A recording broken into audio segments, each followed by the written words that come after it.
ఇవాళ బండి సంజయ్ అంటూ కేసీఆర్ కేటీఆర్ని ఎందుకు అరెస్ట్ చేస్తలేవని నేను అడుగుతున్న. బండి సంజయ్ని నువ్వు కేంద్ర హోంశాఖ సహాయ మంత్రివి కదా, టెలిఫోన్ టాపింగ్ లో ప్రభాకర్ రావు శ్రవణ్ రావు అమెరికాకు పారిపోతే పట్కరమని రెడ్ కార్నర్ నోటీస్ ఇప్పించి కేంద్ర ప్రభుత్వానికి పంపిస్తే ఆ కాగితం సంకల పెట్టుకొని బీఆర్ఎస్లతో బేరం చేసుకోరు.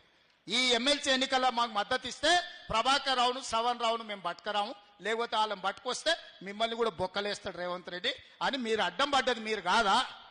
ఇవాళ కేసీఆర్ హరీష్ ను కేటీఆర్ ను టెలిఫోన్ ట్యాపింగ్ కేసులో అరెస్టు కాకుండా అడ్డుకుంటున్నదే కిషన్ రెడ్డి బండి సంజయ్.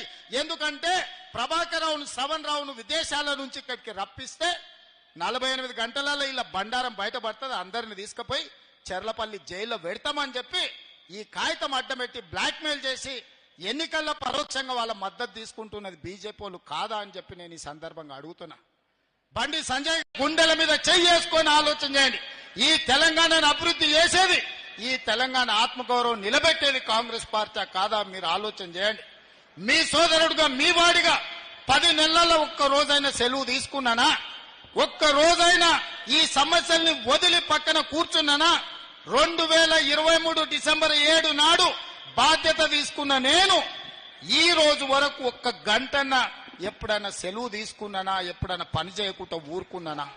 మీకోసం ఎన్నో ఏళ్ల నుంచి పెండింగ్ ఉన్న బీసీ కులగణన, మాదిగ ఉపకులాల వర్గీకరణ, రైతు రుణమాఫీ లాంటి సమస్యలను, నిరుద్యోగ సమస్యలను పరిష్కరించడానికి నేను నిరంతరం పనిచేస్తున్న మిత్రులారా.